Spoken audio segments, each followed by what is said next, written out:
got 2 inches at least, but it's kind of right now it's melting about as fast as it falls. Yeah, same here. Yeah.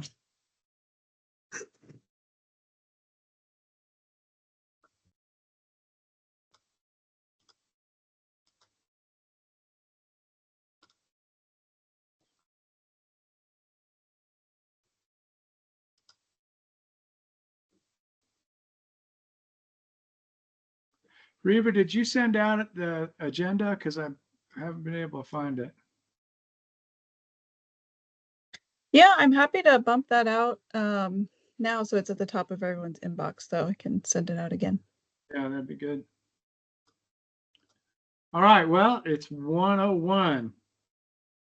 It seems like we are missing a few folks, but let's see. We got, okay, Sristi's showing great. Okay, good. So Mark, tell us about what's going on up there in the snow. Well, welcome everybody. Got a little bit of snow this morning, which was quite surprising. I thought was April 1st was when we started spring, but they didn't happen. So what's going on with me? I have no life, so I watch legislative hearings. So Oh God. so the ODF&W budget was presented yesterday at 3 o'clock, and one of the parts that was talked about was the Habitat Division, and I'm proud to say that OCRF got some nice comments from both the staff and I think the Natural Resources Ways and Means Subcommittee. You got to hear about OCRF and other things that are going on in the Habitat Division, but I was pretty proud that OCRF was singled out as one of the success stories for ODF&W in the budget process. So it was good to see. And they're on again today at 3 o'clock. If you haven't got anything else to do today, at 3 o'clock will be, I think, the Wildlife Division and the Fish Division. And then after that, if they finish up, then the public will be able to weigh in after probably on Wednesday or Thursday, so on, to talk about that. So, yep, very interesting budget process with the way the federal funding's going, the way the state funding's going, and so it's going to be I guess, an interesting legislative session, and we get to end of June. So that's the end of my report, Carl. Mark, how's it looking for funding for the department? And I guess at the OCRF that's separate, but has it looking okay for the department?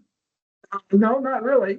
I think Christy could correct me if I'm wrong here because she's the expert, but I think it's only up like 0.03% or something like that from 23-25 to 25-27.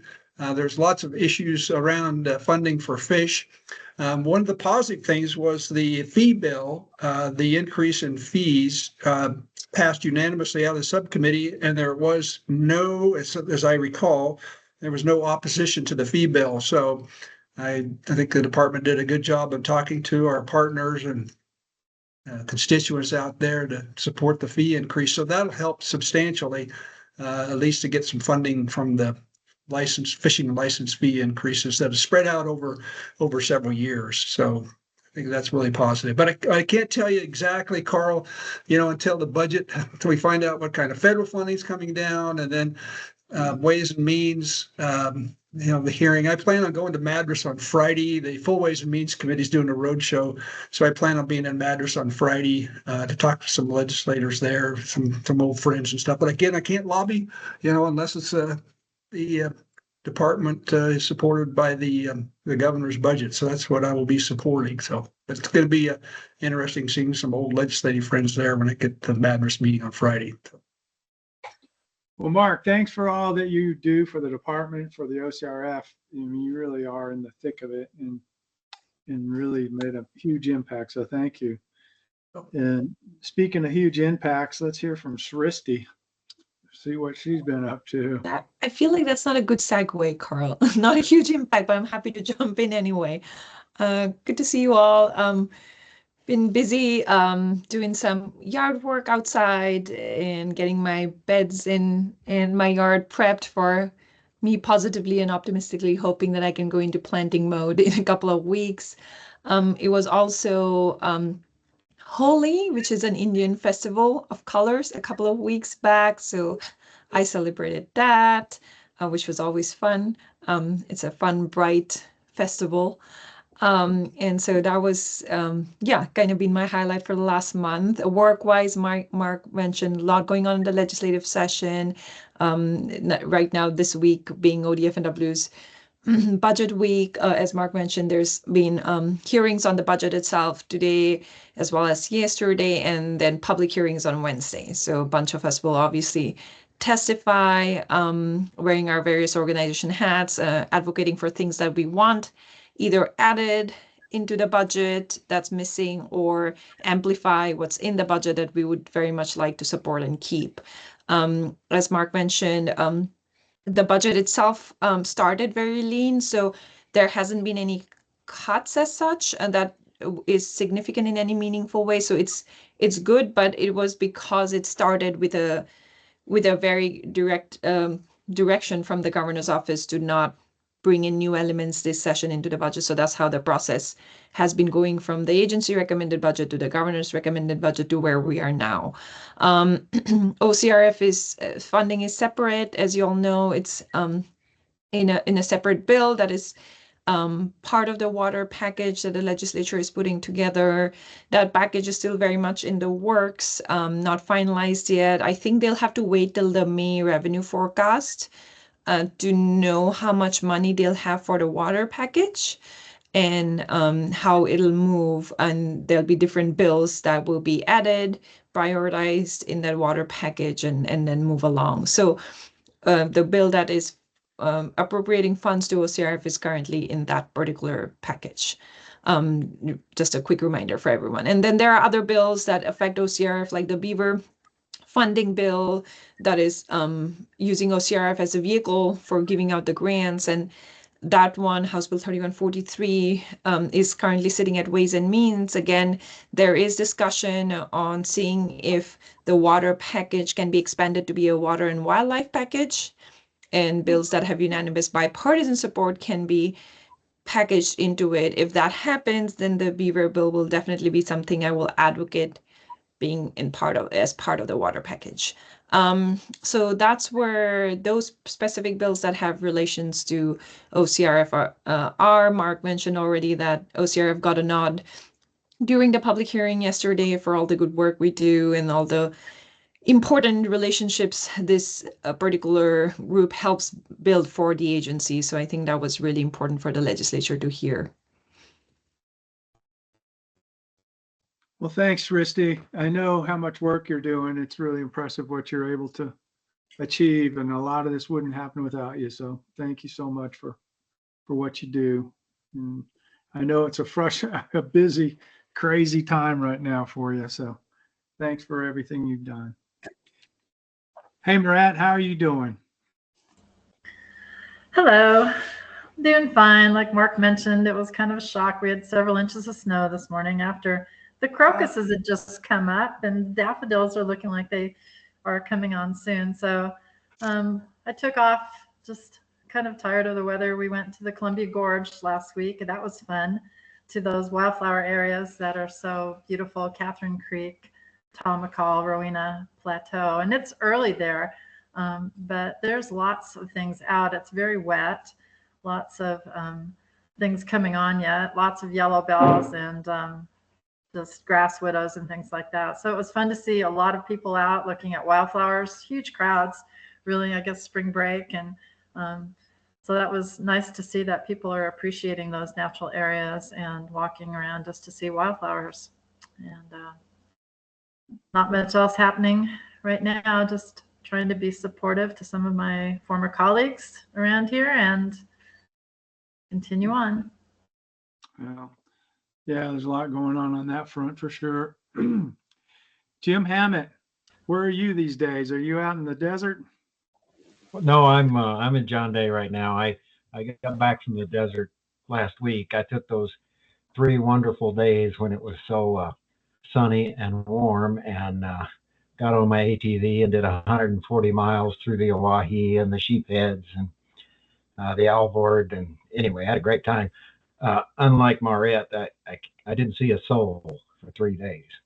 It was Yeah. just me, but saw a lot of wildlife stuff. I mean, sage grouse and chukar and quail all came through the winter just great. Saw a bobcat.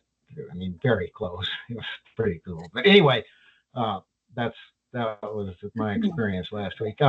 Right now, I think the big thing that's going on in our country is Burns is underwater. The Silvies River has more snow and snowpack than they've had in a couple of decades. And I don't know if you've ever been to Burns, but you measure the drop in inches between the Malheur Lake and Burns. And right now, there's a lot of people hurting in Burns from just being drowned. I mean, there's no velocity of the water, but it's everywhere. I don't think toilets flush in Burns right now. There's just it's pretty saturated. They'll get over it. I mean, but it's pretty. People that haven't been in Burns very long, it hit them pretty hard. So anyway, spring's coming. It's just spring is always so slow in this country. It's just amazing to me how cold these springs can be in the Northwest. So Jim, I have a question. Looks like it's going to fill the lakes around there this year with all that Oh water? yeah, Mud Lake's already full, and Mud Lake hadn't been full in a long time. So yeah, there's water going through the Narrows right now, and there's still a lot of water to come. So the Malheur Lake and that country will be as high as it's been in 25 years. It's not going to flow. It's not going to flow down the Malheur and get that high, but there's going to be a lot of water in Malheur this year for sure. I mean, Good. better than it's been in many years. Good to hear. Yeah, Jim, I was curious about all the snow in Eastern Oregon and was wondering how that, if there was a downside to that for some of the wildlife. And it sounds like you didn't see that. Well, I didn't see it in the Oahe, but the Malheur in February, we got a lot of that snow, and it's formed a pretty thick crust, and that definitely hit much of the wildlife pretty hard. It was fairly short duration, maybe about 2.5 weeks, but I drove through there, going through Vail, right kind of during the heart. I probably saw, I don't know, 200 pheasant and just on the road, because the only road was the only place that there wasn't snow, and they were being hit. They were dying, and it was pretty sad. So I think the Malheur drainage they got hit pretty hard, but I don't know how hard. But the Oahe, it looks great to me. I mean, it just really is vibrant right now. Great. I think that's going to be the case across the whole Eastern Oregon this spring. I'm looking forward to getting out in it. Yeah, one of the things I saw when I was up there, there's just one little pond, probably half an acre, and there were 4 trumpeter swans that had stopped on their way north. It's pretty cool to see swans in the middle of the desert like that. It's amazing what shows up out there. How It is, those little desert ponds out in the middle of nowhere. It's great. Kelly, let's hear about the coast. It's wet. We've had a lot of rain also, and a lot of flooding. We had a little state of emergency for flooding came out of Kotag's office for Curry County also over the last month. Lots of really high water, but it's my favorite time of the year because this is the time that I get to set out my smolt traps. So I get to see and touch a bunch of baby fish, which is my favorite thing in the world, and drives a lot of my good times here. And so we're tracking creeks now to see what's moving out into the ocean. We took the kids to Willamette Pass for spring break. We tried to do a little actual spring break also at the end of the weekend, which was super fun and really just spring skiing to the, snow and mashed potatoes and sunshine. And I mean, it was just very, wasn't as busy as I thought it was going to be. So kids ski free there at Willamette Pass under 12. So that's where we take them all the time to get them up and going. But it was lovely. It was nice to go get out of the rain for a little bit and get in snow instead. So it was great. Yeah, things are good. Where do you stay when you go to Willamette? Do you stay in Eugene or Usually Oak Ridge. Yeah. We found a Well, it's funny, you get this great little, it's a tiny little, it was like 500 square feet. It was miniature, but you get what you pay for, and that was great. But we thought the whole time we were there, we're like, this would be somebody's great low income housing. Like this should be someone's house instead of an Airbnb. I was grateful for it, but yeah, we've stayed in Crescent Lake before too, if we have like a big group, because those are all much bigger homes. But yeah, we usually just pop over to Oak Ridge, and we went to the dam and walked across that, and they were actively, letting water out, so the kids enjoyed that. And yeah, it's been good. I've recently gotten some good grant funding that's coming through, which is making me feel a little better about the situation at hand too. So life is good over here for now. Was that federal funds that are moving? State funds. I was awarded a private forest accord grant, which is state funds, and then OWEB is looking like I got recommended as the top funding. They'll vote on it in April at their board meeting, but hopefully that's going to come through too. So Oh, that's great. Congratulations. Yeah, it's all estuary stuff. Very exciting. Great. Well, thank you. Jane Hartline, how are things in Portland? Well, they are fine. They aren't wet today, but they have been. We think that last night was the last night, we're calling it on the frog season, one of our best years ever. And we call it when have been 2 really froggy weather nights and no frogs moved. So last night was the second one. So yay, great season. I got to go up and see the Polinsky underpass, and that was fun. It's pretty impressive, and they are seeing some frogs up there. And we're hoping that their success will lead to us being able to do a underpass at Harborton. Other than that, it's just really busy frog season. I mean, with frog season is over, but now the nursery season is in full bore. Just have had a lot of interesting big projects lately, like the Cambodian temple. South of Portland decided that they wanted to do all natives, and so they got a grant and put in a big order to us.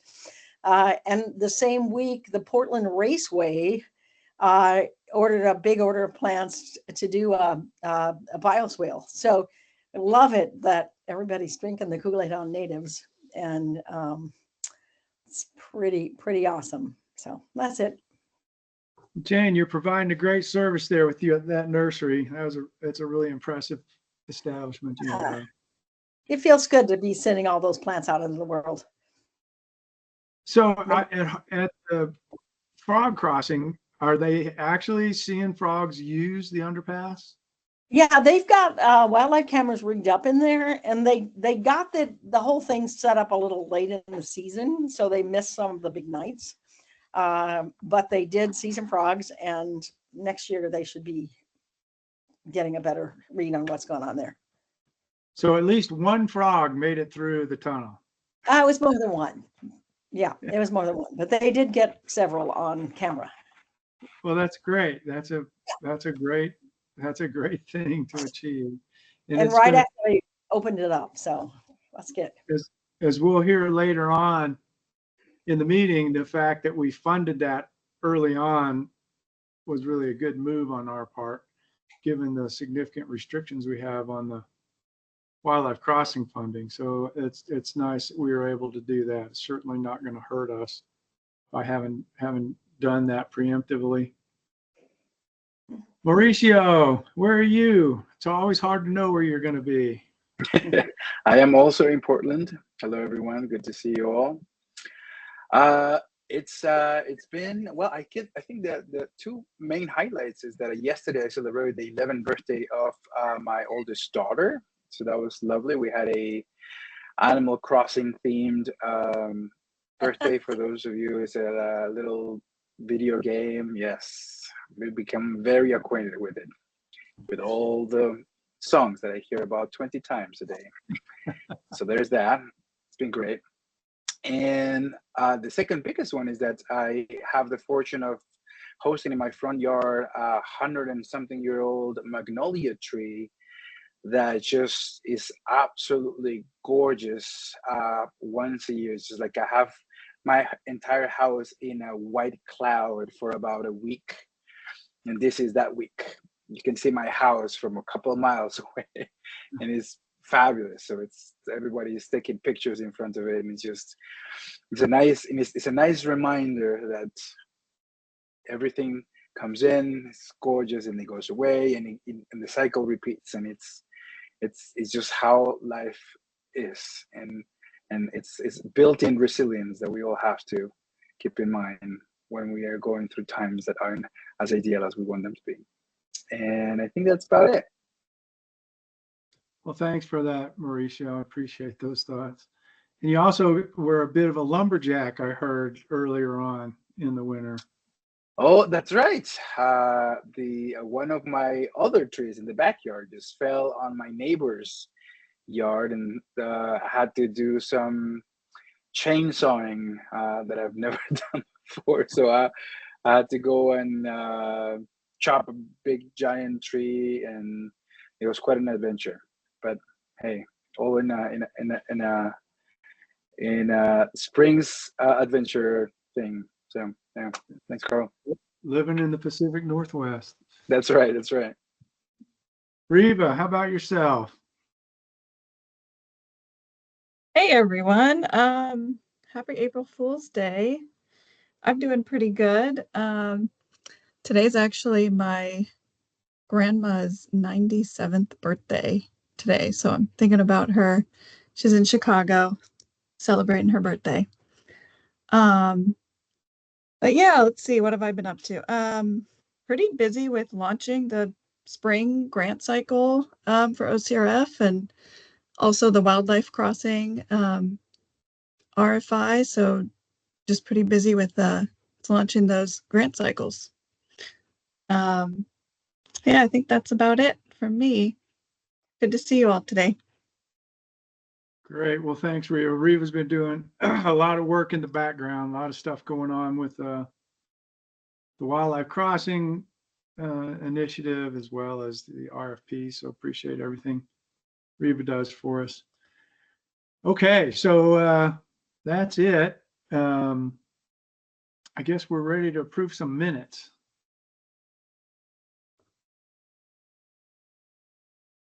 Yeah, let me just pull that up just a second.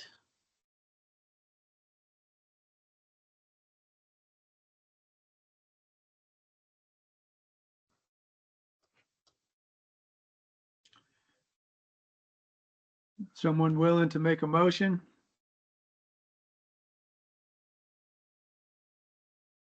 I'm happy to go. I move to approve the March 6th, 2025 meeting minutes with the continued authority to correct spelling, grammar, and punctuation. And I can second that. Great. We have a second from Jane. All in favor? Everybody's looking good with it. All right, great. That is passed. It looks like, Reva, by this agenda, we have a presentation. Is that right? That's right. We have Andrew Myers should be online. Yep, I see him right there. And he's going to be presenting on the Northwestern Pond Turtle Project. So without further ado, Andrew, I can let you take it away. I know you have somewhere to be at 2 o'clock, so I want to give you the floor. Yeah. Yep. Go ahead. No, let me get the share. I'll try to make sure I don't screw the sharing up here. Oh, I need to stop sharing first, I think. There we go. Okay. All right. Well, let's see if this looks okay here. You guys seeing Looks great. the Yeah, actual slide, not the presenter version? Yep. Perfect. Looks good. All right. Well, I'll just jump in. I've just introduced myself. I'm Andrew Myers. I'm a district wildlife biologist for the Mid-Columbia Wildlife District, located in the Dalles, Oregon, up on the Columbia River. Yeah, just before I jump into this is definitely a collaboration of many past and present biologists here. I put the district just because there's so many people, it would be kind of fill up the whole slide. So just know it's not just me doing this. So we were awarded an OCRF grant, and I honestly can't remember the exact year, but it was 21, I believe, or 22, for our Mosier Pond Turtle project. Just to kind of orient you on the location, North Central Oregon, I'm sure some of you are familiar with the area. We're adjacent to Lyle, Washington, which has another population of pond turtles for Washington. It's a semi-arid oakland or woodland grassland. All the ponds in the Mosier area are seasonal, so most of them either dry up completely or get a lot smaller later in the summer, and then they fill up this time of year. And then the other unique thing is a lot of the ponds, when you start to look at them, are man-made. They were there for cattle water, or somebody kind of bermed up a road across the wet spot. Probably seasonally wet at times, but some of them are definitely larger in size than they probably were prior to European settlement. This is just kind of an overview. So we do work at multiple different ponds, and all these dots with letters there kind of represent where those ponds are in the Mosier area. Unique to Mosier, kind of the reason that we started this project, we have a lot of development pressure. For those of you that have been there, it's a rural area, but there are a lot of small parcels and a lot of people moving in, building houses, or adding other kind of human uses to the area. Primary uses, rural housing and agriculture. Increasingly, we see development for things like vineyards. There's several of, again, if you've been in the area, several vineyards and orchards that are kind of becoming more popular, particularly on the Washington side of the river. Pond turtles have enjoyed some county level protection. And we've kind of explored, or we in the past have overhauled our county protections for other species, but we have yet to do it for pond turtles. Just kind of running through a brief history of that. The Western Aquatic Turtle Research Consortium, I looked that up. They did a survey in 1991 in the Mosier area, and that's what a lot of the current protections for the county are based on. So in 1995, Wasco County adopted a turtle overlay.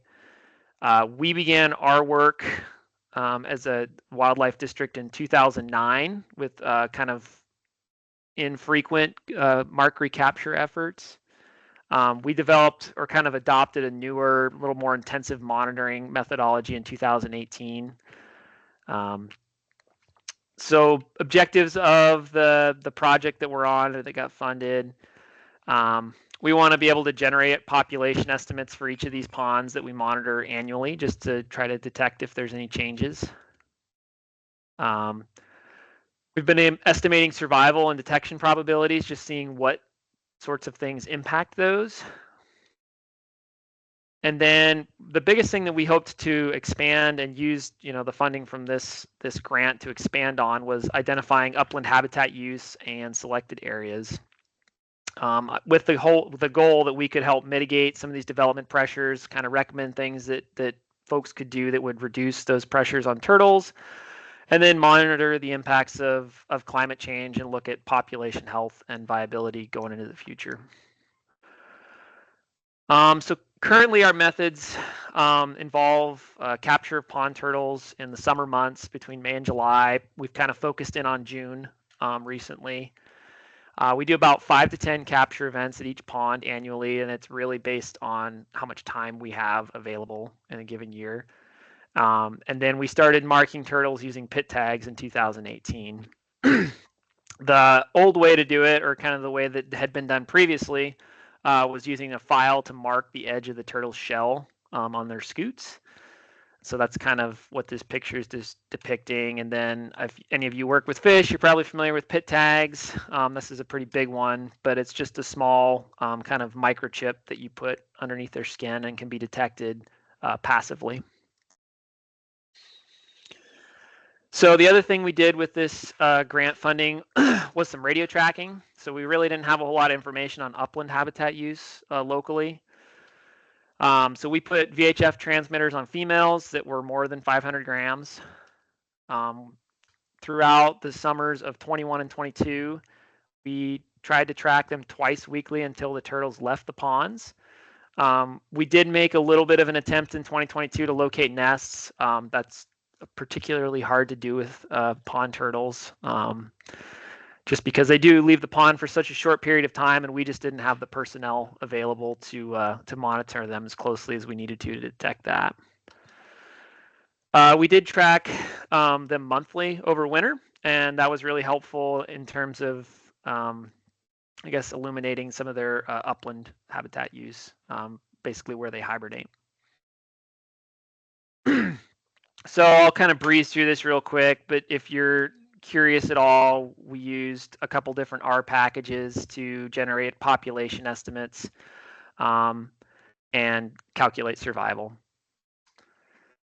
And then there's a note here. So I did adapt this presentation from a different one. We've done this with a couple ponds where the ponds are really close together and they almost act like a complex of pond, or kind of a larger population. So in cases like that, particularly with this pond C and H, we combined those two capture locations into one, just because those turtles move back and forth quite a bit. So I'll jump into the next several slides here with some hopefully quick results. So for the radio telemetry work, we put transmitters on 16 females. Those turtles stayed in the ponds. You know, they usually return about March, April timeframe. So right now they're back in most of the ponds. They left the ponds anywhere from July to October, depending on the year and how much the pond dried out.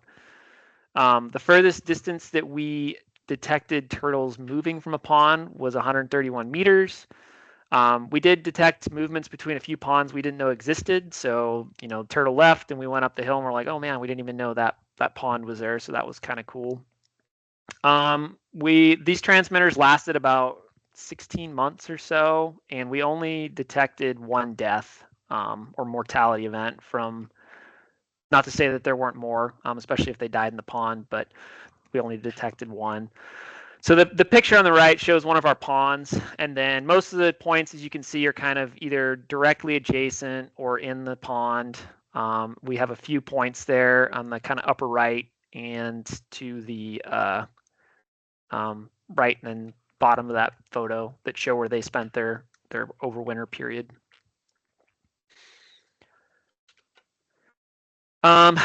Next several slides I'll kind of jump through here. I guess this is our 2024 population estimate. So we've continued this study even after our grant ended. Most of the ponds are kind of below 20 turtles or individuals by our estimates. We do have a couple ponds that have a little bit higher numbers, particularly that pond G and pond B. This is kind of just demonstrating that we've been doing this across all these ponds. So we start to get some annual trends. I would say fairly difficult to say if those are, you know, I would guess it's more of our sampling that's impacting these changes in population numbers as opposed to actual mortalities or potentially undetected movement into and out of the ponds. So just a note when you look across there and see that things are changing quite a bit on some of those. I'm going to kind of focus in for the last several slides here on one particular pond that we spent a lot of time at and then used a lot of the money from this grant to help fund a project on. So pond G is kind of this unique pond. Here's a photo of it. Kind of on the left shows the springtime or kind of earlier in the season, and then on the right later in the summer. So you can see it's not super large. It's maybe 40 meters across when it's really wet, and then it dries up to nothing every year. And this is directly adjacent to a guy's house. So his house basically looks at this pond. So it's kind of a really, compared to some of our other ponds, really a lot smaller, and then just more, you know, a lot closer to human disturbance, I guess you'd say. But it is our largest population of all the ponds that we do monitor. So what we tried doing, a big part of what this grant funded for us was a pit tag array. So just like with fish, if any of you are familiar with that, they'll put up these arrays across the river and they'll be able to detect every fish that swims up or swims through a fish ladder or something like that. We are lucky enough to have some fish research people in our office and utilize them to help design a pit tag array that surrounds a portion of the pond. So here's a picture of its deployment in 2023. And then we also deployed it last year in 2024 on a different part of the pond. So basically we just ran, that photo on the left there shows the actual antenna. So anytime a turtle walks between those two coils, essentially it's detected. So the unique pit tag number pings, and then I get an email every morning that says which turtles walked across it. So it's pretty neat piece of technology. It's definitely very complicated, not something I would have been able to do on my own. Really, we're lucky to have Derek Faber with Fish Research to be able to help us out with that. So at this point, we have 2 years of data on it. I kind of started digging into it here a week or two before this presentation. Just to give you some reference, so we deployed it in 2 different spots. This is an aerial photo showing that pond. The yellow kind of lines and boxes there the box represents the base station, kind of where we had the solar panels and the computer that reads the pit tags, and then the little lines represent the antennas where the turtle could, if it crossed it, would be detected. So the yellow one is what we did in 2023, and then in 2024 we moved it to a different location to try to gather some different information. So some results from that. So in 2023 we deployed it from basically mid-April till the first week or so in August. The array went down for about, 3 weeks or so there at the end of May, 1st of June. We were able to detect 43 unique turtles with that array, which actually ended up being more than we detected in our mark recapture efforts. So that was kind of cool. In 2021, we deployed it from about the same time period, a little longer into the summer, although we didn't get a lot of reads in August. But we only detected 21 turtles in that one, and the array functioned the whole time. This chart here is kind of just showing how those detections fell out over the course of a day. So all the detections that we got throughout the entire 4 to 5 month period, we just kind of looked at what time of day were those turtles being detected. On the left, when I did it the first year, I was like, oh, this is really cool. Like we know for sure that there maybe these nesting attempts or whatever are occurring around 9 o'clock in the morning. So maybe that's going to help us focus in on our telemetry work. And then looking at last year's data, I think kind of blew that out of the water. I think, part of the difference between these two charts, just kind of when the turtles were coming out and the number of detections, I think had a lot to do with where we put the array. That first year where we put it was basically, I think we detected a lot of turtles when they were leaving the pond for good.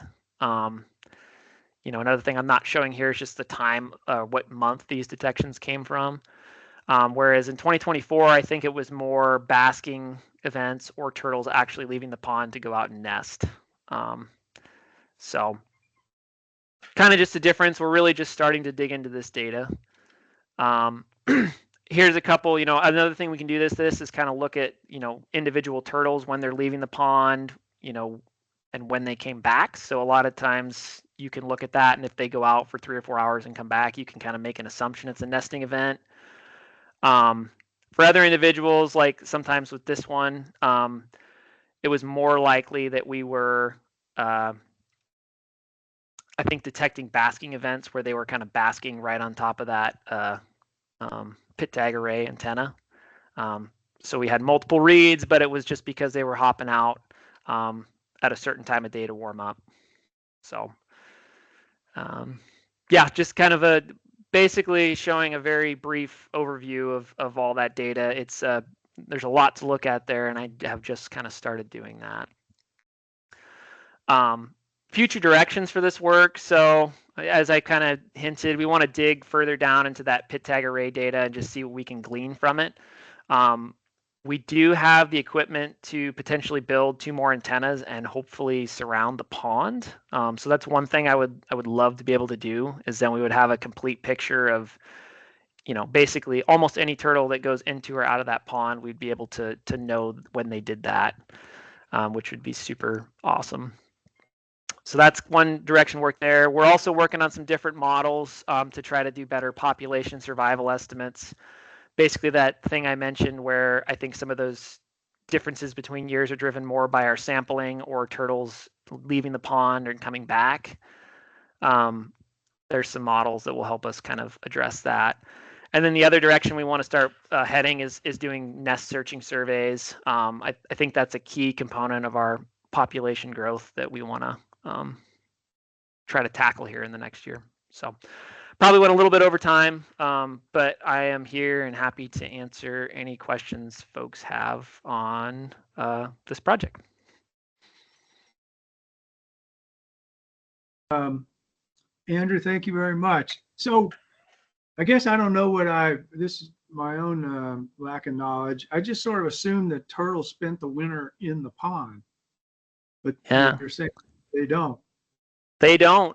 We had a couple that did, but the vast majority, I think all but maybe 1 or 2 of those transmitter turtles spent their time. They kind of go into the upland about, again, the furthest they went was 130 meters, but a lot of times it was a lot closer, and they just kind of dig themselves down in the leaf litter, and that's where they stay. Huh, I wondered about that. Mark Laphart? Hey, thanks, Andrew. I'm not much of an expert by any means on pond turtles, so I apologize for my stupid questions here. So, Oh, no worries. I'm not either. 43 turtles in that little tiny pond. So I guess my question is that normal? Is there, for that size of a pond, is that normal? And then second question is there eventually an MO on it, management objectives for pond turtles? And third question is what kind of predators do pond turtles have? So Yeah. Well, in terms of that being normal, it's always a surprise to us that we have that many in that pond. That's why we've kind of focused in on it. I think one of the potential reasons is there's really open, good nesting habitat nearby. So it's just a high area of high recruitment. Yeah, so I don't know. Other places I've been, I think there's higher densities of turtles, but I don't know if the ponds are that small. So it seems like it may be a bit of an anomaly. In terms of management objectives, I mean, I'm kind of trying to figure that out. I think the one thing that I'm more concerned about in terms of total numbers is just that we are having recruitment and that the population will be able to sustain itself. So that's why we're interested in looking in that nesting aspect, because I think I have not observed any nests since I've been here. We do observe small turtles, so we know that there's reproduction. It's just, is it a thing where we keep catching these? The other thing I didn't mention about these turtles is they live for a long period of time, up to 50 years or more.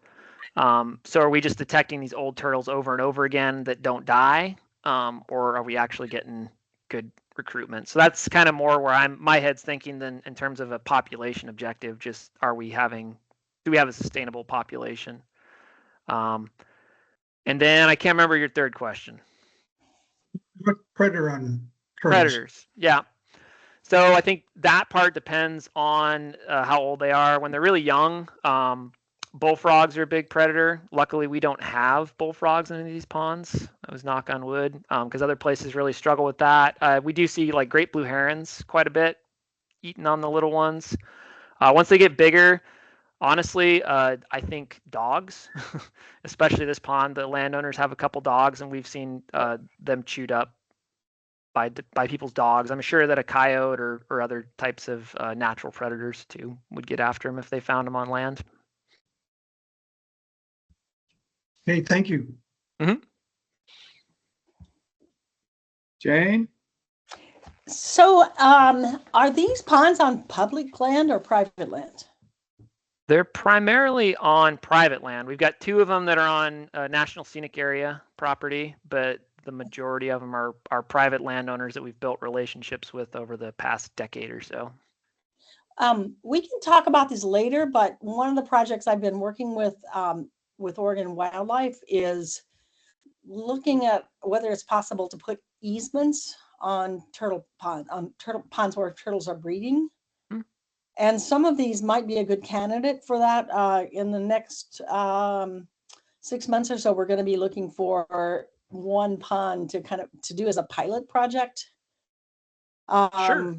To see how that might work. So I will shoot you an email and we can talk more about that, because it seems like, you know, even though you've got a great relationship with the current landowners, you never know when property is going to change hands and then you don't have a cooperative landowner. And it just seems like these ponds are too precious to risk. Yeah, absolutely. It's an ever-changing landscape up there. So yeah, I completely agree. Yeah. Okay. Thanks, Jane. Kelly. Okay, I might have missed it, but are these pond turtles the same as Western pond turtles? They are. They split the northwestern pond turtle into, or the pond turtle, sorry, western pond turtle into the northwestern and the southwestern pond turtle. Okay. Recently, I'm sure Are you Jade will guys be able to talk more to that when she when she hops on? Are you guys doing also using then that iNaturalist, the Western pond turtle reporting? Or do you guys work with that?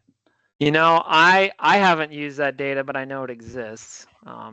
Well, we have, yeah, I mean, they're everywhere down here, but I had one in the estuary the other day and I was like, oh, I'm going to put that into there, but I haven't done it yet. But I thought, I wonder if anybody's using that, you know, looking at ODFW, you know, the Yeah, information. I certainly should. There's definitely some of these ponds that are pretty visible from the roads. I'm sure we've got, wouldn't surprise me that we have public reports. Okay, cool. Thank you. Great presentation, by the way.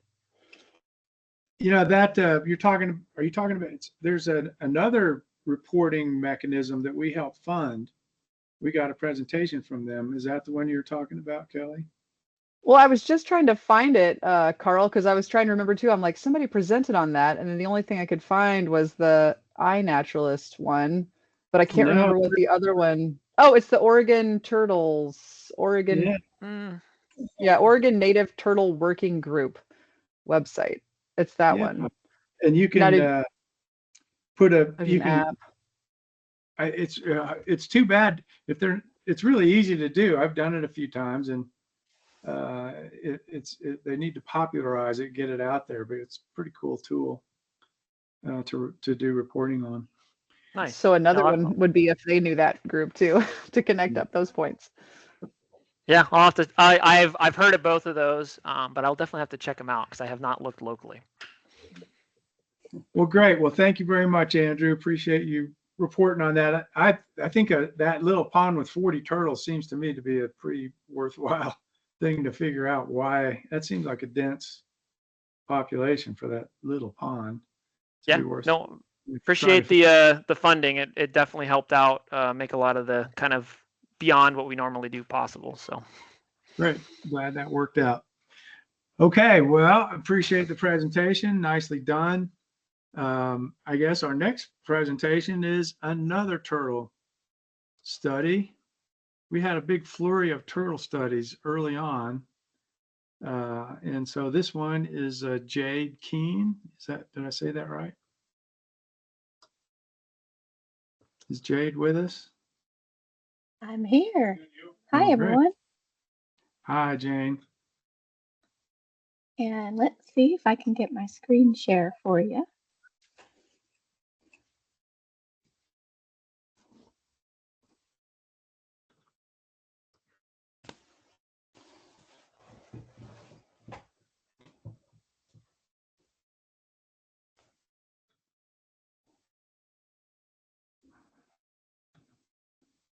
Okay, are you guys seeing the presentation? Yes. Okay, awesome. Well, I'll go ahead and get started then. My name is Jade. I'm our regional wildlife conservation biologist here for Southwestern Oregon, one of our 3 field positions in the diversity program within ODFW. And one of the projects we're working on is this collaboration with the Bureau of Land Management at the Provolt Recreation Site. And this is a project that we use to fund our field technician, Lorraine McInnes, to help collect some data on the turtle population at this location. So as you guys know, northwestern pond turtles are a priority species for us in the Willamette Mountains. They're sensitive critical in all ecoregions where they occur. They face a lot of threats to persistence. We think that they've been lost from anywhere between 26 to 58% of their historic range within the state of Oregon. And threats to the species include disturbance from humans and pets, habitat alterations, loss of habitat connectivity, non-native species, and mortality from predators. So we are really interested in looking at some of these threats for a population of pond turtles that occurs at the Provolt Recreation Site. So this is a BLM-owned property that used to be a seed orchard. It was acquired in the 1980s by the BLM, and it's now managed as a special recreational area. The goal of management is to provide outdoor educational opportunities to the general public. And as we think about the future management direction of this seed orchard, the BLM is really focusing on enhancing wildlife watching and outdoor educational and recreational opportunities. While I think it's really important that we take advantage of this momentum to provide watchable wildlife opportunities, we do need to think about the ways that management can affect access from the public to this area where we have a really important population, in fact, the largest known population of pond turtles in the Grants Pass resource area on BLM lands.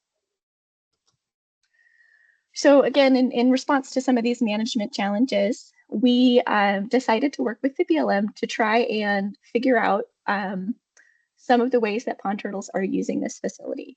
So the goals of our project are to provide managers with a better understanding of habitat associations for pond turtles, to collect information, which I think is really needed for our region. I think it's really neat that Andrew went before me because you'll see some of the big differences that we have for how pond turtles are using the landscape in different areas of the state. So this is a portion of the state where we have a lot of core habitat for pond turtles, but not a lot of data about how they're using a big availability of landscape. We're really interested in identifying where turtles are nesting and overwintering. Of course, providing more precise locations for these actions helps managers to minimize or mitigate for any actions that are occurring on site. There's also a unique opportunity here because this facility has its own pond turtle management plan. This plan was based on sort of a desktop analysis and citing information of pond turtles, and it used that information to come up with locations where we felt we could do restoration to improve habitat for pond turtles. But we didn't have enough data when the plan was drafted in order to provide the most meaningful product. And so we want to collect information that's going to inform that product so that we can really take advantage of the momentum and create restoration that's impactful for the species. And then, of course, with new distribution data, we're hoping to minimize any potential conflicts between turtles and recreational use. This data will help us to better track trends in abundance and distribution to facilitate adaptive management decisions at the Provolt Orchard. So to address these questions, we're working on a 2-year tracking project documenting locations and movements of marked animals at the Provolt facility. We used standard techniques to capture our animals during the active season. So the image on the left are our opera, or I call them our crab traps. They're deployed semi-submerged. We use pool noodles as a way to float those traps so that they can be thrown out into flowing systems and stay just a little bit above water so those turtles can still breathe while we wait to go get those animals out. For each animal, we get a photo of the top and the bottom. We check for injuries. We document the age, the sex. We measure and weigh. We check for the presence of eggs. And then we use that carapace notching technique to mark each animal individually.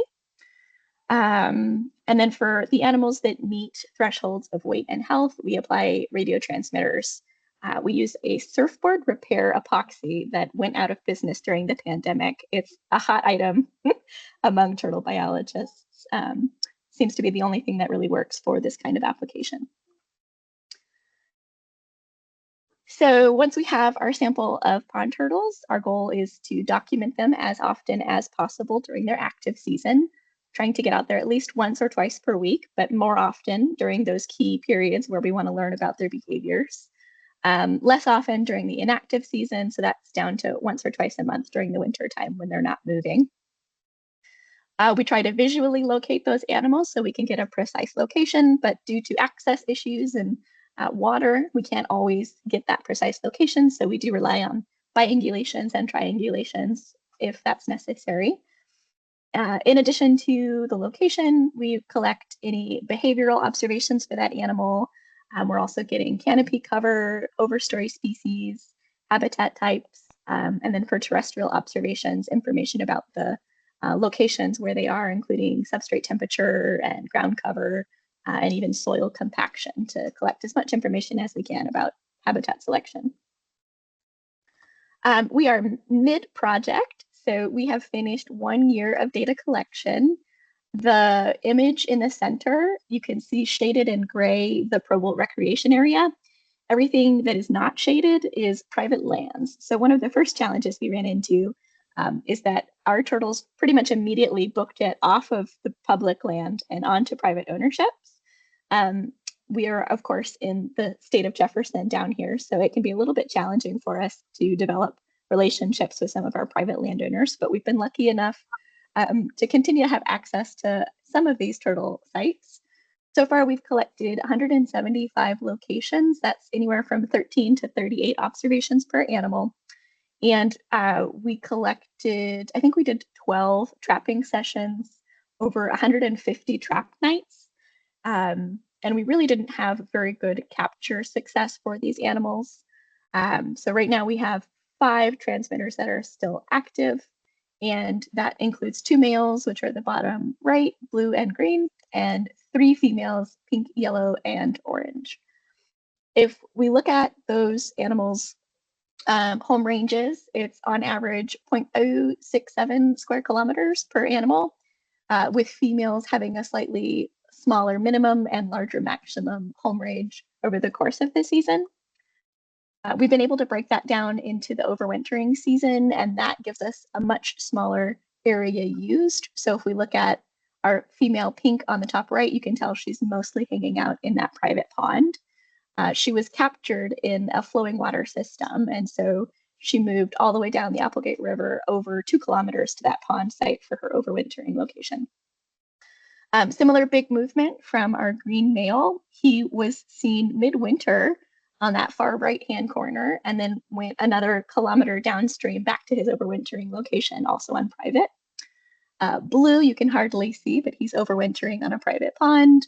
And then orange and yellow on the left-hand side are using a long stretch of slow-moving water as their overwintering location on that Provolt facility.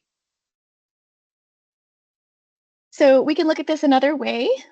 This is a heat map of the densities of those observations, and it's really interesting when we overlay the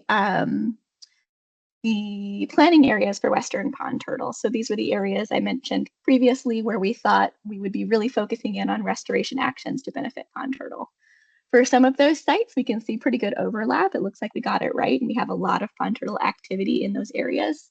Other planning areas don't really seem to have much turtle activity.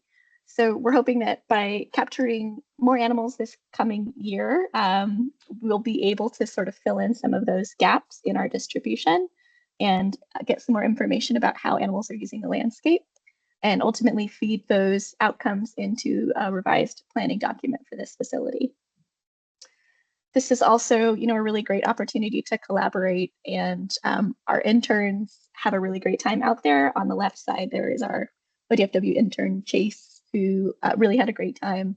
On the right-hand side, we have BLM staff, Zia and Misael, who really had a great time coming out and getting to do something different with us for that day. So that's about what we're up to for this project. It's been a lot of fun. And we'll get started in the next month here on this year's data collection. Thank you, Jade. That was really interesting. I think for me, I don't think of pond turtles as like wandering around. Mm-hmm. Seeing, okay, so you've got this protected area, great. There's going to be pond turtles there. They're going to hang out there. but they don't. They look like they. It just points out the importance of having an integrated habitat on private and public lands. Mhm. Because they don't just, that's very educational for me to see that. I would have thought, oh, heck, they're just going to stay on the protected ground and all will be good, but it doesn't look like that's the case. So that was an interesting. It's been a really big challenge for our public land managers because you can't look at a site and say, okay, well, I think pond turtles are going to do this. Our turtles have yet to be found on land. They've spent all of their time in the water. They're using flowing systems, they're using pond systems. It's just every place is different. These animals are so adaptive. And it's really challenging. So. Oh, great. Well, thank you. Mm-hmm. Do we have any questions for Jade? Well, thank you very much, Jade. Appreciate your work and look forward to hearing how things happen from here. Yeah, absolutely. Thanks for having me. Okay. Thank you, Jade. Thanks so much. We've got some pond turtles on our pond on the farm, and I saw a pond turtle on a log 2 weeks ago, and it was 38 degrees outside. Like, man, I didn't think they would be out there trying to gain heat in that cold, but they were. Cool animals. Okay, so Reva, I think what we got next is public comment. Is that right? That's right. Yeah, and it looks like it was scheduled for 2 o'clock and it's 2:01, so I think we're doing pretty good with time today. If there's anyone on the meeting today who would like to provide public comment, now would be the time. Feel free to go ahead.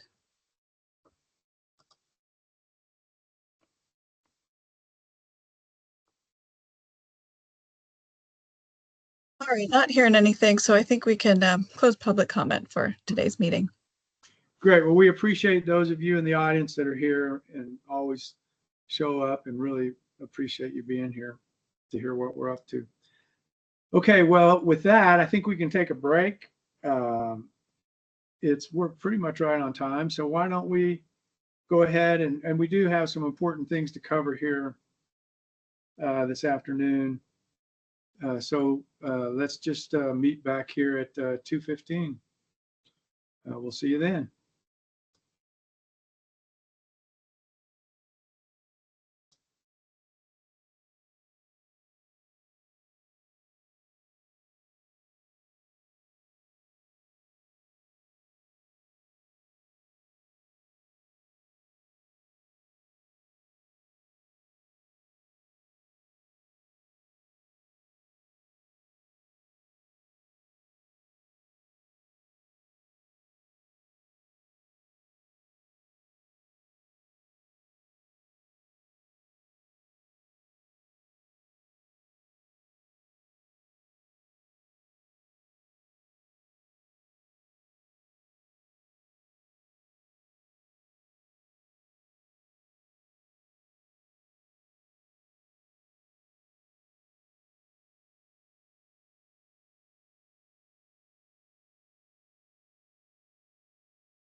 Hello, Eliza Jane.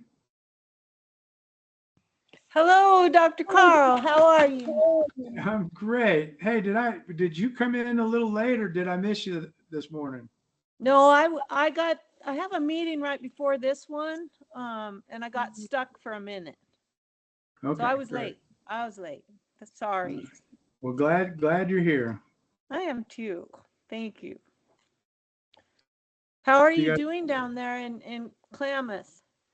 more snow and way lot of water, which I Yeah. guess is all good. Although I'm afraid to look at my power bill on the farm. I've been pumping water 24/7 just trying to keep up. What It's about the ducks and the birds? it's a good year to be a duck in the Klamath Basin. Yeah. They're all over the place and there's tons of places for them. The refuge has water. Yeah.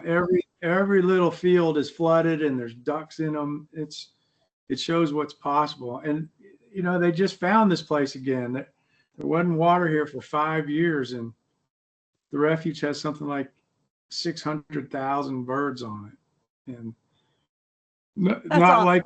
not to the numbers that it used to be, but they found it. It came back. It's really pretty amazing.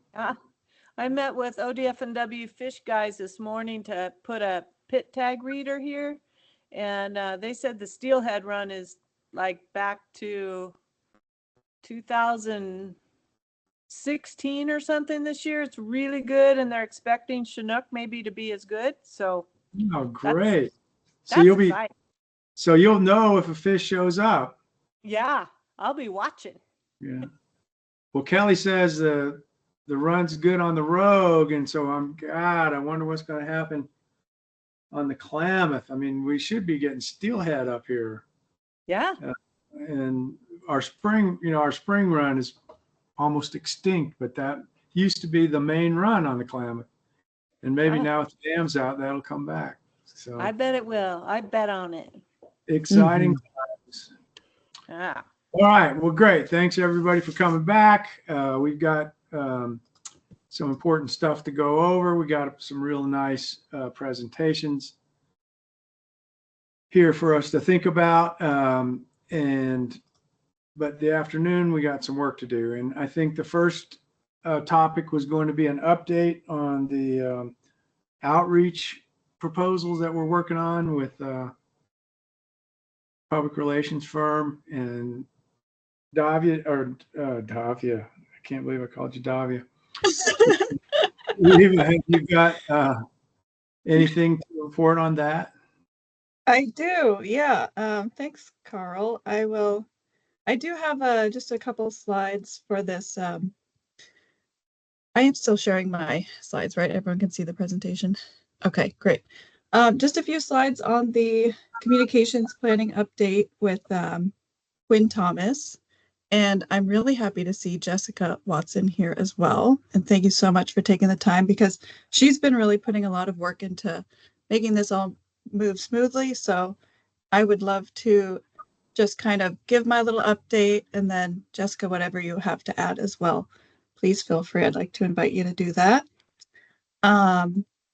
So as you can see here on the right, this was a social graphic that Quinn Thomas put together.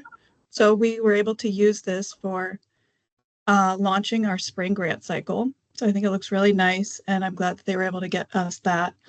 And so this is what went out on social, Facebook, Instagram, Twitter, to announce our opening of our spring grant cycle. So you can all see that. They are also working on a fact sheet, which I believe is almost near completion, or if not finalized. And so there's going to be some more updates coming on that soon. The messaging development is in progress, and they're working on a grantee toolkit.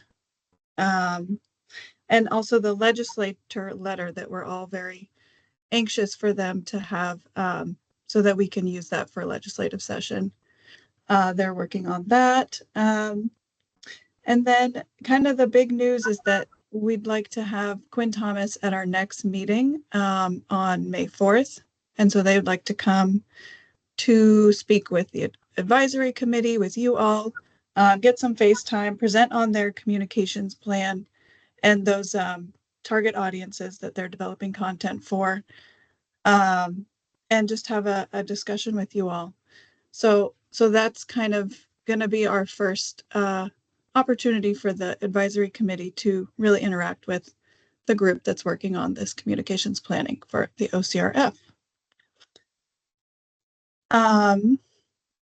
And then I just had one more thing to share. So this was the news release that went out for the spring grant cycle for y'all to see. And I haven't heard from Adam Baylor on which news articles might have picked it up, but I'm sure it got picked up by a few. So Jessica, did you have anything to add that you'd like to add to that communications update? Or No, that's great, Reva. Thanks so much for pulling that. And just for all of you, just that update. So like at the last meeting, I gave the update that Quinn Thomas has really we've been trying to focus them in on that messaging, and not just messaging for one single target audience, but messaging across 4 different target audiences. So knowing that, you know, funders are just as important as legislators, that are just as important as getting more diverse applicants. So really kind of breaking funders up into 2 different components of kind of the concentration of what might drive their funding. So really focusing in on messaging there and taking overarching messages, and then how that gets developed for each one of those audiences. And also coming up, we kind of threw a lot of these deliverables at them pretty quick. So these current deliverables don't have that messaging component, but that would be the next phase. So we just wanted to make sure that we were using Quinn Thomas to move forward some of what we needed in a timely manner with regards to the RFP process that just got released. So having some of these social posts, as well as making and prioritizing a legislator fact sheet, since we're in the middle of the legislative cycle, and we wanted to make sure that that was completed in time as well. So that's on the finalization round as well. And with that, it's kind of trying to align that with our presentation, our agency presentation of the governor's recommended budget at Ways and Means, which is occurring, as we mentioned earlier in the meeting, yesterday, today, and then having public comment tomorrow. So happy to take any questions, but I think that's kind of the game plan, is to have Quinn Thomas potentially come and present their messaging, get some feedback there before finalization of that messaging, so we can hear what the group thinks. Jessica, I unfortunately, because of conflicts, they always have I know their meetings on the one day that I can't do it. So it's been a bit frustrating for me, and haven't really been able to participate. Have you yourself been going to and participating in the meetings? Yeah, so we've been going to all of them, and I know that, Carl, they've been sending out like they're trying to make it so that we can get you not in a conflict for those meeting schedules, to get your input there, because it's really nice to have, you know, chair and vice chair, you know, some leadership perspective there as well from this committee, and we want to include that. So we're trying to work on that. But yes, I've been a part of those meetings, and that's where a little bit of the reprioritization of being like, let's really focus in on this messaging to get that messaging done, so that we can bring that to this group as a whole. And with that, some of those deliverable products like the fact sheets, as well as, instead of doing more larger kind of story development, thinking of it more shorter, smaller stories that highlight different different focuses of OCRF, whether that be conservation, recreation, or underserved communities. So kind of trying to develop that a little bit more to kind of cover the entire breadth of OCRF and not just focus in on one component. Well, Jessica, I really appreciate your input and being there, because it's really important. I mean, this is our shot at doing this, and really want to have a nice product when we're done. So thank you. Yeah, and happy to schedule some time outside too. If you can't make it and have some feedback right away, feel free to reach out to me and we can make some time. Okay, great. Thank you. Any questions about this process we're going through with Quinn Thomas? Some of you folks showed up at some of the meetings. I think Elijah Jane and Kelly, and that was extremely helpful to have you there. And so if that is an opportunity in the future, I think that informs them so much better, you know, having, I unfortunately haven't been able to get there, but just having people there from the committee really helps inform them on what we're trying to do. So so when we do get meetings scheduled, Reva, you might just send that out to everyone, and anyone is certainly willing to participate and kind of give input on what Quinn Thomas is thinking and help us with direction. So, well, I think, Carl, the issue would be we couldn't reach quorum in that meeting, so we can't send it out to the whole group. But I can send it out to a delegate. Yeah, okay. like Ellie and the Great. chairs. Yeah. Okay, great. All right. Mark Labhart. Yeah, Jessica, if you read down at the bottom of your chart there, it says Quinn Thomas to present at May 4th meeting, comm plans, target audience, and discussion. May 4th was a Sunday, isn't it? Yeah, so it must be May 6th, right? Sorry about that. Yeah, okay. I think I messed that up. Okay, so yeah, we probably need to get that corrected if we're sending that out to folks. So yeah, it's just an issue on my slide. It's May 6th meeting. okay, Yep. Thanks. Yeah, and the goal there is to, since you already have this public meeting, that's a way for everyone of the committee, Carl, to your point, to be providing feedback on that communication since it's already part of the public meeting process. So we thought that would be the best way to get everyone here involved, knowing that it's just kind of been delegates kind of through this developmental process. Great. All right. Well, thank you all. Thanks very much for that update, Reva. Let's see. Is there anything else, Reva, or is that pretty much good? I think that's all we had to share for the communications update. Okay, next, this is really an important issue for us, is this Wildlife Crossing lottery bond update, just to give you all an idea of what's happening. Reva, you want to take that? Yeah, let me just move ahead here.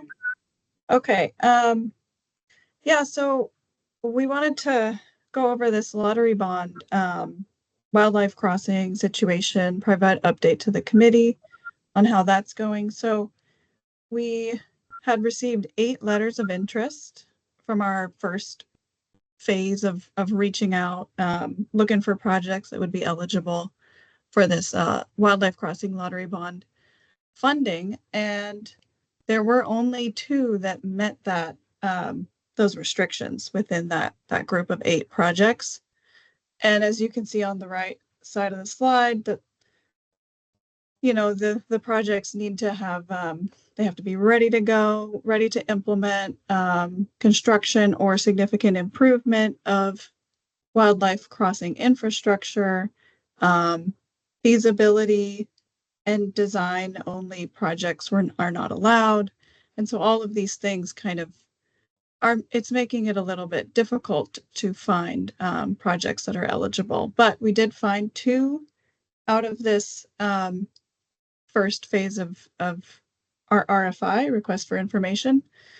And so something that we're thinking about doing is to kind of release a phase 2 of searching for eligible projects for Wildlife Crossing lottery bonds. Yeah, what does the committee think about that, kind of our continued search for eligible funding?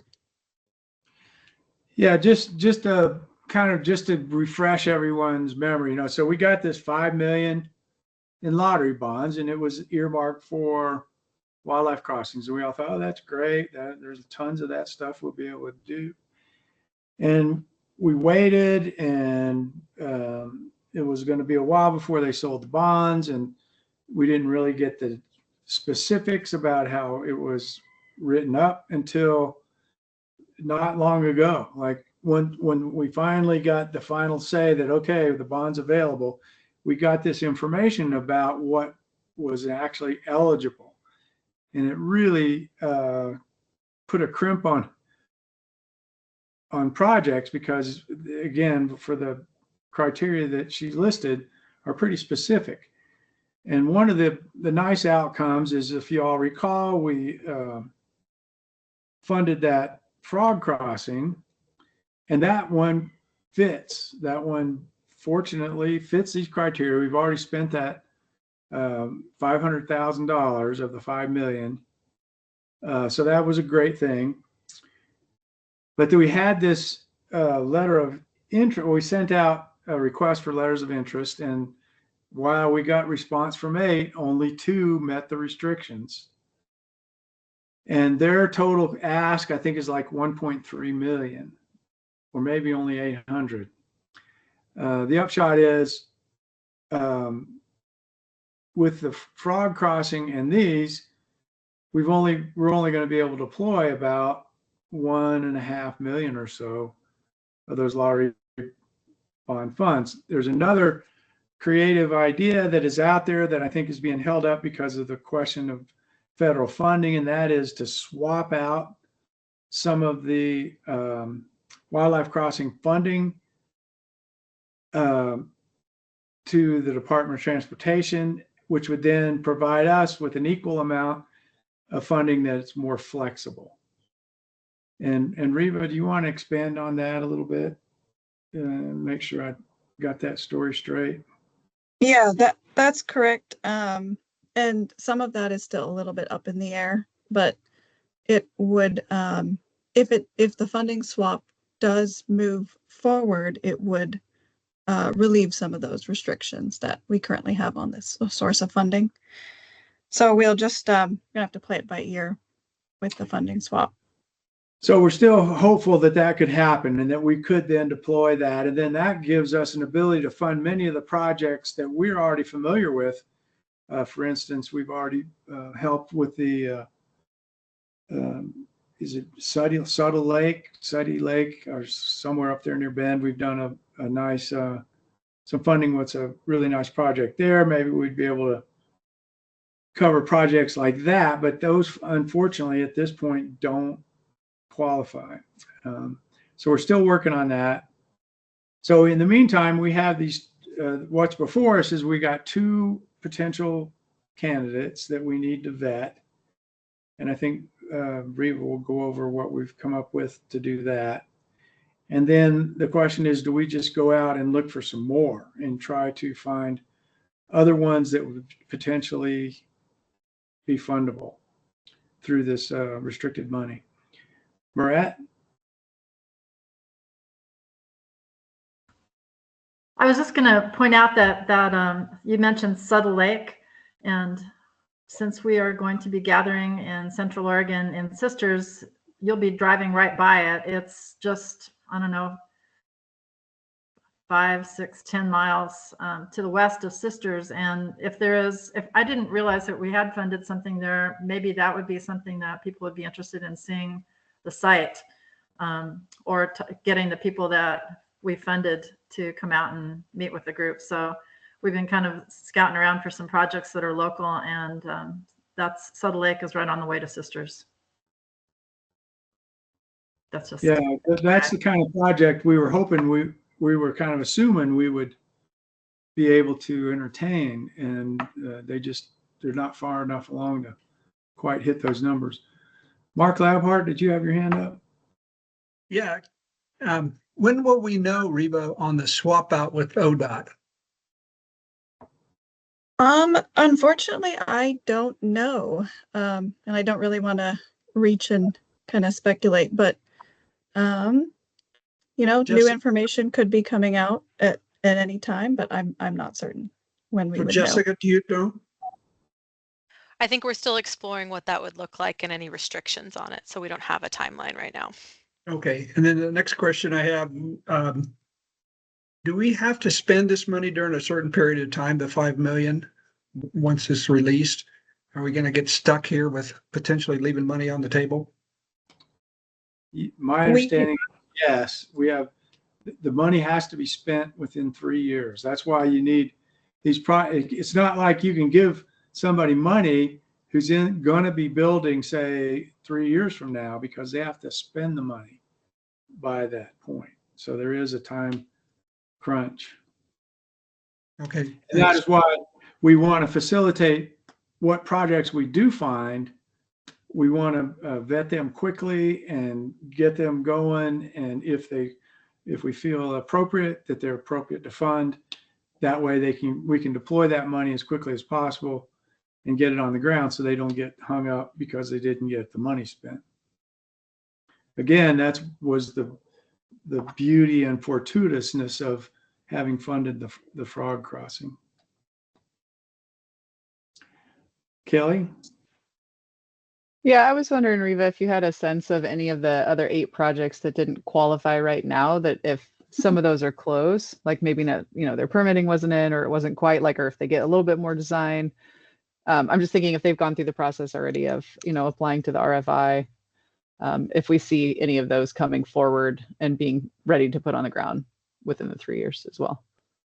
So we are lucky to have a wildlife crossing coordinator expert who we can kind of lean on for reviewing these projects. So, and that's Rachel Wheat. And so she's done the pre-screening to figure out if they're eligible for this lottery bond funding. And there is one with some potential. So we're going to continue reaching out and see if that could become an eligible project. Cool. Yeah. Otherwise, I would guess if we can't pick from that current pool, I mean, if it's not too big of a lift, I wouldn't mind throwing the RFI back out again to see what else is out there. Things change quickly in the world of this work. Yeah. Thanks, Kelly. Appreciate it. Liza Jane? Thank you. I'm confused about the swap because my understanding is in the project that I'm working with, once we're finishing the feasibility study to choose the sites, but then I thought we started raising money for ODOT to do the work. They'll engineer, they'll design, they build, all that. So it seems funny. I don't understand the swap when they get the money to do the project anyway. They're not always the ones that get the funding. It's because it's a state highway for us, Yeah. so that's why. Okay. Yeah. And they would be able to use that money. They've got projects that fit the criteria and that they could do. And that way they would do that, but then we would get this other chunk of money that's more that they were going to use to do it, and that it would be more flexible. It's just it's just unfortunate the way in the final decision, and I never could figure out exactly how that came about, how that was made when the bond funding money was written up, when the criteria for that were done. Yeah, it's difficult to understand. It can't fund any of the parts when all the parts are required for the whole. So what part do you fund if there's no parts? I think the main criteria was this was on the ground double shovel work. It had to be infrastructure. It couldn't be planning. It couldn't be feasibility. It couldn't be any of that stuff. It had to be ready to go and spend the money on the ground in 3 years, which, as you all know, sometimes takes that long just to get things rolling. So again, Riva's really been working hard on this and has been working with the staff person she talked about. And Kelly brought up putting out the RFI again. And Riva, is there some corner of the state that we just haven't looked at, or does this coordinator know any other projects? I mean, it's She's really tapped into what's going on throughout the state. But I mean, that would be the kind of just reason to do it again and see if there's anything we've missed county level. Yeah, go ahead, Jessica. No, you just mentioned it, Riva. I think that it could be pushing it a little bit more to the counties, but it's also just giving it one more go, because there has been a lot of really good outreach so far with the first NOI. Then I would say that Kelly's idea is good and that we get it out there again. I mean, we still have 3 years. And so things, we just don't, as Mark was saying, we don't want money left on the table. We got this money. Let's try to find a way to spend it. And I would ask the coordinator that you're working with just to really look hard at all these projects and even maybe talk with some of them to see if there's some way that they could speed certain factors up or things that they already know they need to do that require on the ground work that maybe isn't the big thing, but it's going to be necessary as part of the project and that would fit with that. So it really kind of have to look to you and her to look at these look at all the wildlife crossing projects, which there are many in the state, and find ways that we can try to get this money on the ground. And if any of you all particularly know of projects that are along the, going down the road and where they're headed, I know I just saw press release, maybe it was a press release or a news article about the Ashland I-5 crossing and how that is completely on hold because of the federal funding situation. So it's a tough time, but it's really unfortunate to have several $1 million that we're not going to be able to spend if we don't figure out how to do it. So need to really push it. Yeah. So, and if it's okay with you, Carl, I'd kind of like to go through the process that we had developed together for getting these, at least these 2 projects that are eligible through for funding. Yeah. So I think that's what I have up next. Yeah. So we kind of have a recommended process that's going to, for the 2 projects that are now eligible, they have filled out letters of interest, and the wildlife crossing expert has reviewed them and made sure that they're eligible, and they check that box because they met the criteria of the wildlife crossing lottery bond. So what we'd recommend is now that they're eligible, that they can be invited to submit a full application and then be invited to present at a advisory committee meeting to you all. Instead of going through a scoring, competitive ranking and scoring process,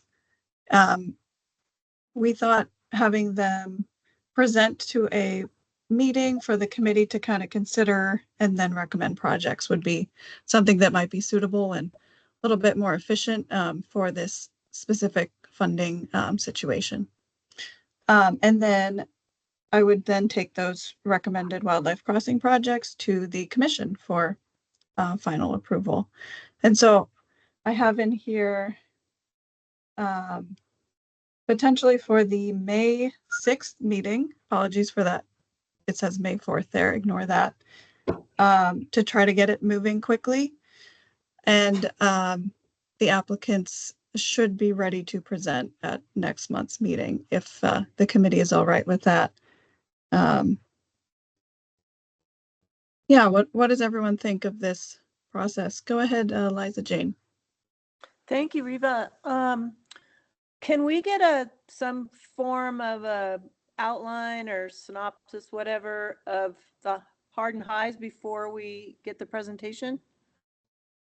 Absolutely. So I would be sending out the full application and letter of interest for each project ahead of time, and the committee can review before hearing presentations. And then the other thing that is not on this slide here would be the wildlife crossing coordinator has agreed that she could come to the meeting and help answer questions, be there to kind of help with this process as well as our, resident expert on wildlife crossings. Yeah, that's a great point, Liza Jane. We're trying to move this along on a, rapid pathway just so that us and the applicants aren't stuck with our deadlines. And so, but we would be really good to have the application sent out and a general idea before we get into the presentation.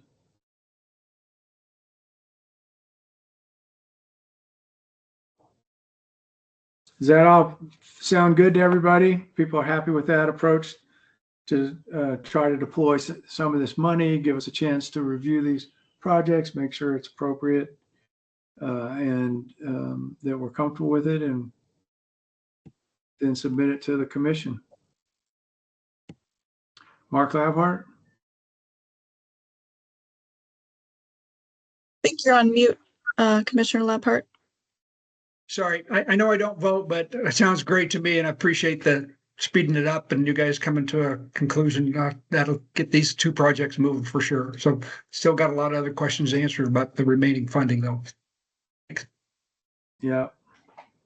Yeah, we're working on it. I think let's hope for the best, I guess, is all we can do.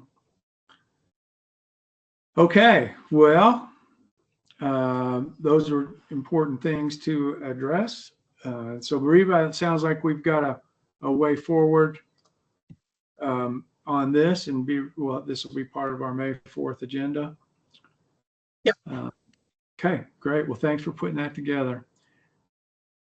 So the next thing on our agenda is just a program update. Riva, do you have anything specific?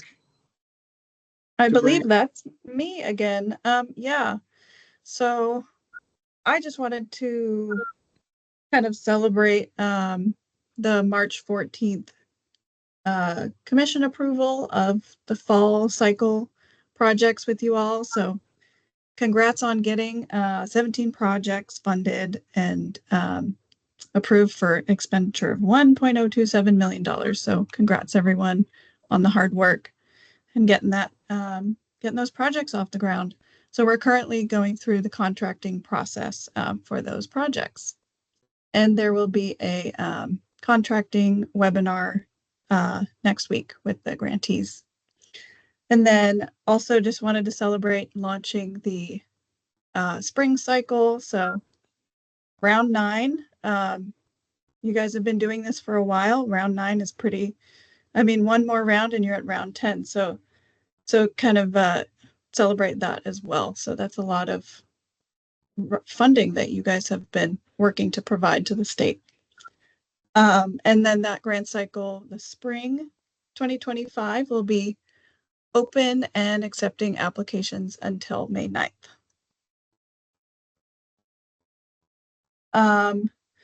And this is just a timeline for the fall 2024. So at the end of that timeline and wrapping up contracting over the next month or so to get those projects off the ground.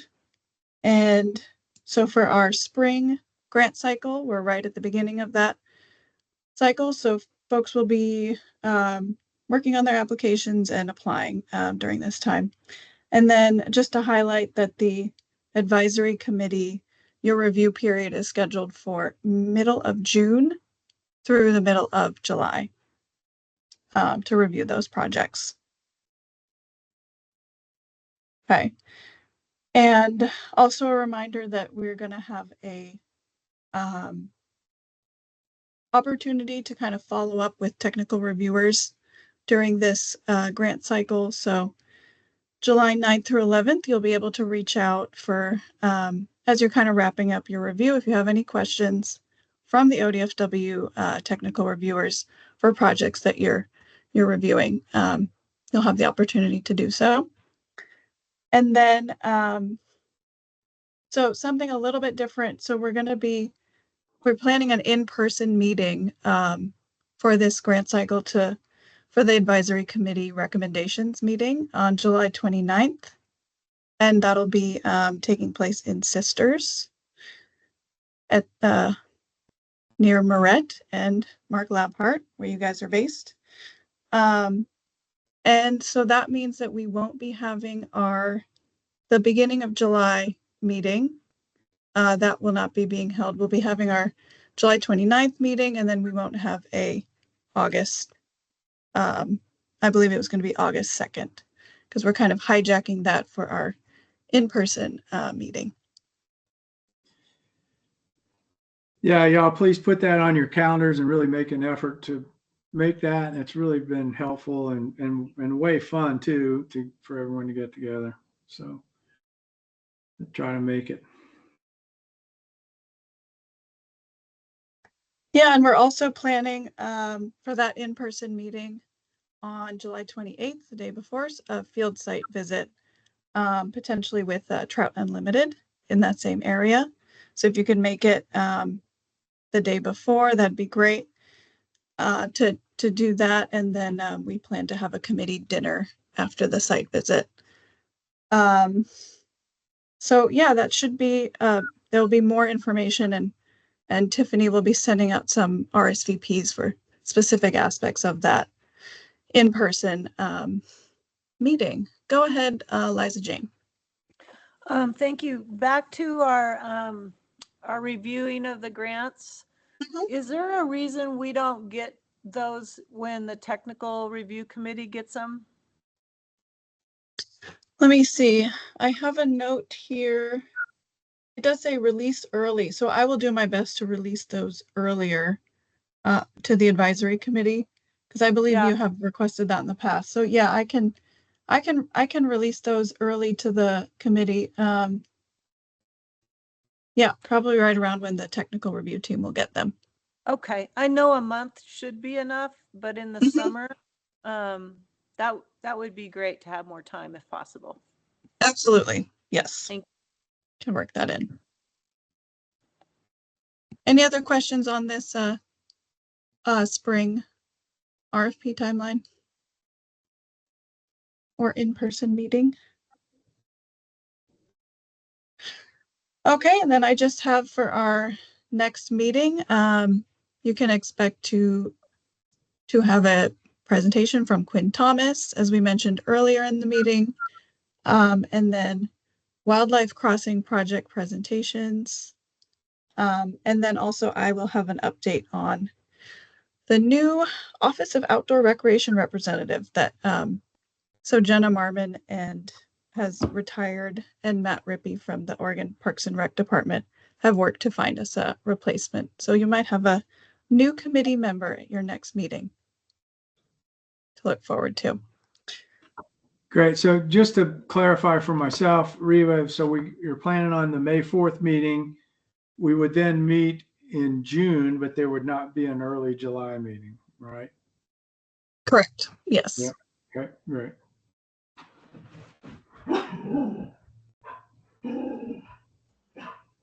All right. I think that's it. Have we got any other questions about our meetings or anything else that's out there on the table? Uh-oh. Somebody's here. Any other thoughts? I think that's it for the meeting. I think we covered all the things we needed to do. I gotta go out and turn my pumps back on. And we'll see you all at the next meeting. Sounds good. Thank you, everybody. Take care. Thanks, all. Thanks, everyone.